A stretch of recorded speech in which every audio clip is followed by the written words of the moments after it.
The rain had been falling on Haida Gwaii for 11 days straight when Callum Pearce finally stopped counting.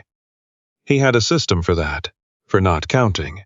He had learned it in the teams, back when counting days meant something dangerous.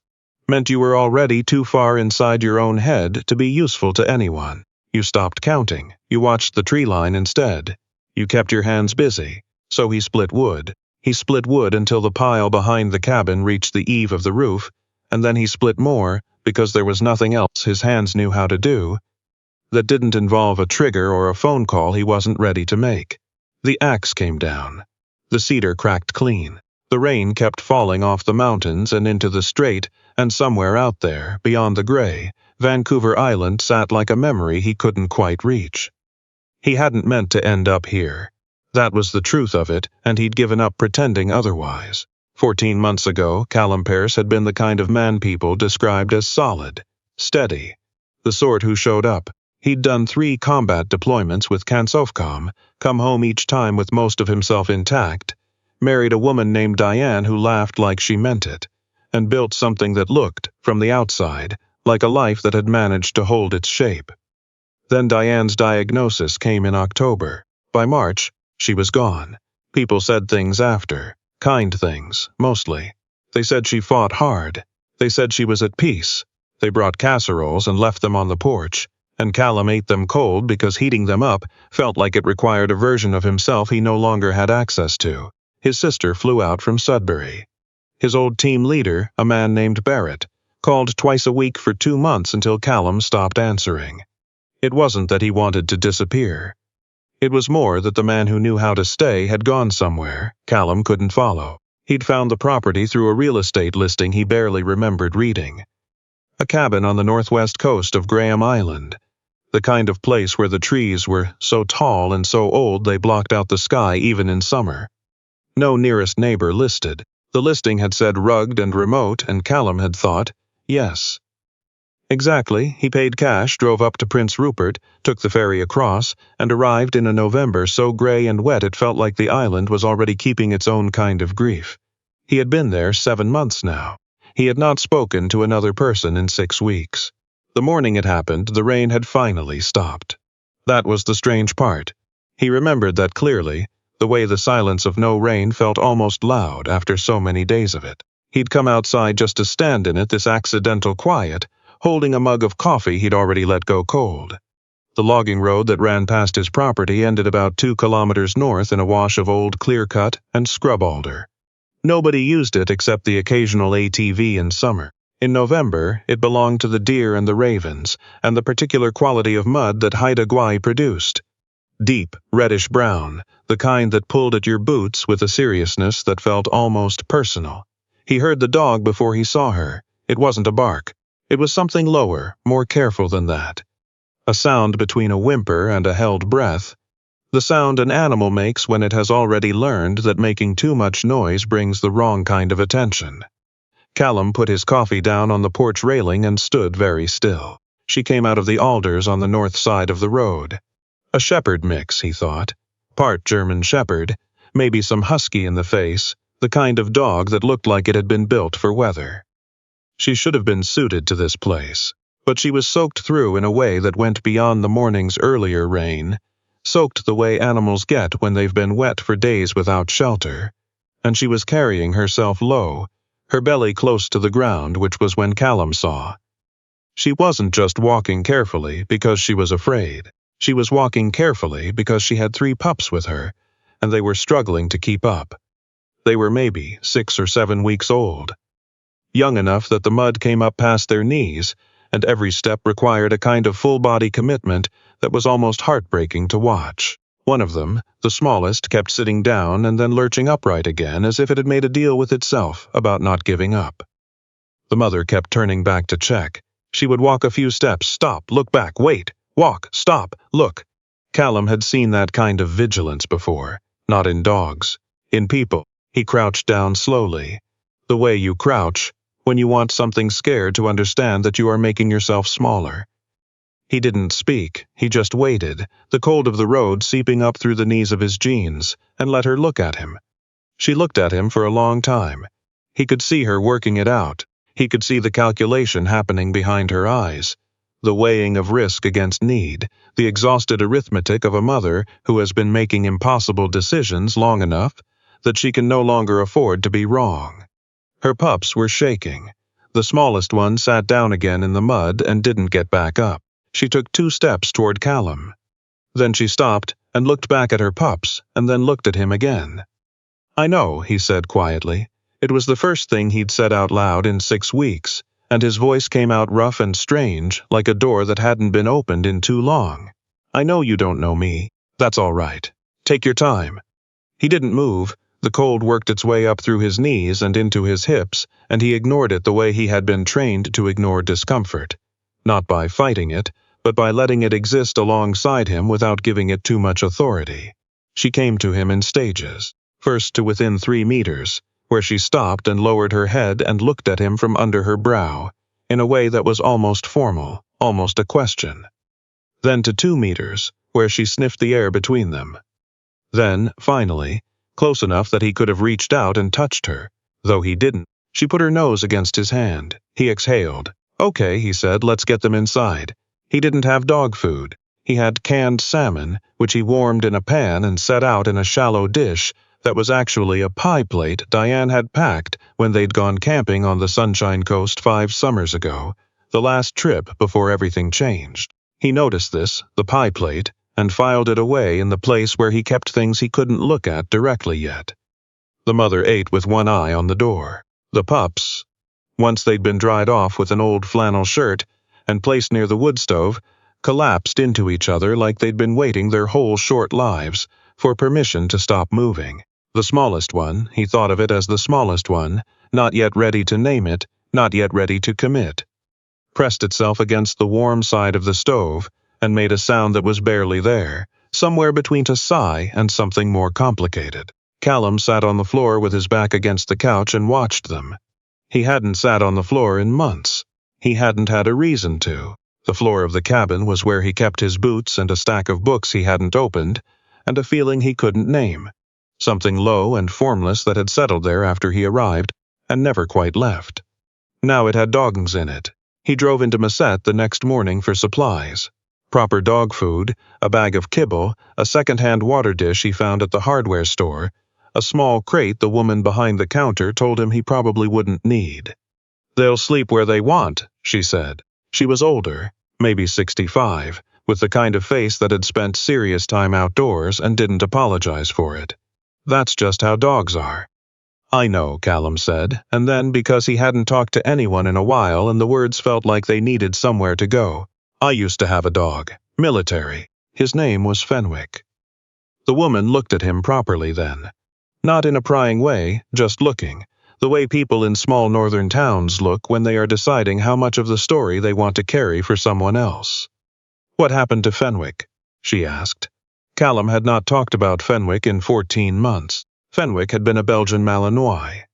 His working dog through 2 of his 3 deployments, the kind of dog that made other handlers look sideways at you, with something between envy and respect. They had found an IED together once, at the edge of a compound outside Kandahar, and Callum still had a particular way of walking through unfamiliar spaces that was really just the habit of moving the way Fenwick had taught him, slowly, with attention. Fenwick died 6 weeks before Diane got her diagnosis. A training accident, not dramatic, not combat. Just a Tuesday afternoon on a CFB base in Ontario, and then Fenwick was gone. And then 8 months later Diane was gone too, and Callum had spent the intervening year wondering what exactly the universe thought he had done to deserve such a precise kind of emptying. He told the woman at the hardware store some of this. Not all of it. Enough. Her name was Dorothy Kidd. She had a daughter in Terrace and a son in the Navy, not Kansofcom, regular service, but Navy. She understood something about waiting. She understood something about the specific way military families carry absence. "You're out at the old Presley property," she said. It wasn't a question. "Yeah, you been out there alone since when?" he told her. Dorothy Kidd looked at him for a moment and then she said, "Well, now you've got dogs. That's something." She said it the way people say things that are both completely simple and completely true. Not as comfort exactly, as fact. He drove back to the cabin with a bag of kibble in the passenger seat, and Dorothy Kidd's phone number written on a hardware store receipt that he put in the breast pocket of his jacket. He wasn't sure he would use it. He was almost certain he would not. But there was something about having it there, the small weight of it, that felt different from having nothing. The pups started naming themselves in the way that pups do, by consistently behaving like particular things. The largest, a male with a black saddle marking that was almost too symmetrical to be real, would not stop attempting to escape the makeshift pen Callum built near the stove. He escaped it 3 times in the first 2 days, and each time Callum found him in a different corner of the cabin, sitting with a composed expression that suggested he had achieved exactly what he set out to do. Callum started calling him Huck because it seemed right. The middle one, a female, was the observer. She would sit perfectly still for long stretches of time and watch the mother dog with an attention so focused it made Callum think of surveillance. He called her Wren, and then remembered it was on the list and called her Pip instead, then caught himself. He hadn't been keeping track. He landed on Sal after the color of her coat. The smallest, the one who had sat down in the mud and made him think of people he had known, was also a female. She had one ear that folded down and one that stood up, an asymmetry that made her look perpetually uncertain and somehow more honest for it. He called her Rue, the mother he thought about for a long time. He thought about naming her after Diane and rejected it. Not because it felt wrong, exactly, but because it felt like more than he was ready to do with a name he still couldn't say out loud without something in his chest, doing something he wasn't prepared for in the middle of a Tuesday. He thought about naming her after his grandmother. He thought about naming her after the island, or after something in the Haida language that he didn't have the right to use. In the end, he just called her Steady. Because that was what she was. Steady ate properly by the 3rd day. By the 5th, she had stopped watching the door with quite the same intensity, though she still slept with her back to the wall. On the 6th morning, she came and put her chin on Callum's knee while he drank his coffee, and he rested his hand on her head, and they sat there like that for a long time, both of them watching the gray-green light come in off the straight, and Callum thought, "This is the first morning I have not wanted to immediately go somewhere else." It was Dorothy Kidd who came eventually, not because he called her, he hadn't, but because Dorothy Kidd was the kind of woman who checked on things. She arrived on a Thursday afternoon with a loaf of bread she'd baked herself, and a look on her face that said she was not going to pretend this was accidental. She knocked twice, which was a formality, and then walked around to the side of the cabin where Callum was splitting wood, because some habits don't stop just because you have dogs now. Steady came to meet her first. Dorothy stopped and let the dog sniff her hand. She did it correctly, patient still, offering the back of her hand rather than reaching forward, the way people do who have been around animals long enough to remember it's not about you. Steady sniffed her, looked back at Callum once, and then leaned into Dorothy's hand, which was about as high a recommendation as Callum had ever seen her give. "Good dog," Dorothy said. "Yeah," Callum said. He had his jacket off despite the cold, and he was aware that he probably looked like what he was. A man who had been alone for too long, and was managing it mainly through physical labor and new responsibility. He didn't try to look like anything else. Dorothy sat on the porch. The pups came tumbling out behind Steady and Dorothy, made the kind of sounds adults make around puppies that remove about 20 years from their faces. "You going to keep them all?" she asked. "I don't know," Callum said honestly. "You have the space. It's not the space I'm thinking about." Dorothy looked at him. She had a way of looking that was direct without being aggressive. The way people look when they grew up somewhere that valued plain speech and didn't have the population to waste time on indirection. "What are you thinking about?" she asked. He sat down on the step. Rue climbed immediately into his lap, because Rue did this now, because Rue had decided that his lap was her specific territory, and she defended it by simply being already there. He scratched her crooked ear. "I had a dog," he said, "before. A working dog. Fenwick, you told me. I couldn't keep another dog after him. He paused. It seemed like something I didn't have the right to, maybe. After." Dorothy was quiet for a moment. The straight was flat and pale out beyond the tree line, the kind of flat that came after days of rain when everything had exhausted itself. "I lost my husband 12 years ago," she said. Heart unexpectedly, a Tuesday morning. He was making coffee. She said this without particular drama, the way people say things they have said enough times that the words no longer shatter when they come out. I didn't buy another coffee pot for 2 years. Same reason, I think. Felt like I didn't have the right. Callum looked at her. Did you? He asked. Eventually. I did. She paused. It's just a coffee pot and they're just dogs, but they're also not just anything, you know that. He did know that.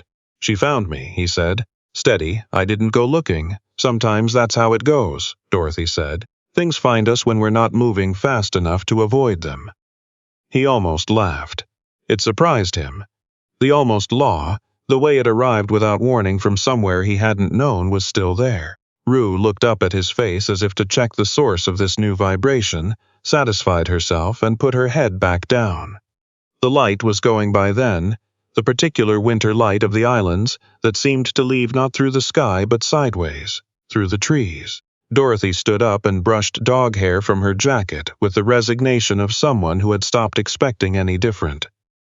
Come for dinner Thursday, she said. My daughter is up from terrace. She'd be glad of someone who can talk about something besides real estate. It wasn't an invitation so much as a scheduling of a fact. Callum recognized the approach. He'd used it himself in the teams, when you needed someone to do something they were resisting but that you knew was good for them. You didn't ask. You just stated the time and made space for them to walk into it. All right, he said. Dorothy nodded as if she'd never doubted it, collected her bread tin, and walked back to her truck. Steady watched her go. Then she looked back at Callum with an expression that, if you were the kind of person who read things into dog faces and he was becoming that person, he could feel it. Said something like, She's fine. She's one of the good ones. He went to dinner Thursday. Dorothy's daughter was named Patricia, and she was large-spirited and funny, and talked a great deal about zoning disputes in a way that managed to be genuinely interesting, which Callum suspected said more about Patricia than about zoning. There was another guest, a man named Edsel, who ran the fuel dock at the marina, and had served with the Princess Pats in Bosnia in the 90s, and didn't bring it up once all evening, which Callum respected enormously. They ate cod chowder and fresh bread and talked about the weather, about the state of the logging roads, about the way the island changed between seasons in ways that visitors never understood. Nobody asked Callum about Diane. Nobody asked him how he was doing in that particular way that meant they were braced for the answer. He drove back to the cabin in the dark with the heater going and Steady in the passenger seat. He'd started bringing her when he drove into town, because she sat well and looked out the window at the passing dark with an attention that made the dark feel less total. The pups were in the back in a crate he'd finally built properly, Huck already attempting escape even at this hour. He pulled into his driveway and sat for a moment with the engine off. He had talked to 3 people tonight. He had eaten food he hadn't made himself. He had laughed twice, genuinely, once at something Edsel said about a seal that had taken up residence on the fuel dock the previous spring, and once at something he himself said that he'd forgotten he knew how to say. Steady put her nose under his hand in the dark. He thought about Fenwick. He thought about Diane. He thought about the way grief was supposed to go. How people talked about it moving through stages like it was a system with a beginning and an end. And how it had never worked like that for him, had instead felt more like weather. Present in different intensities at different times, sometimes lifting entirely for a few hours, and then coming back with all its original weight.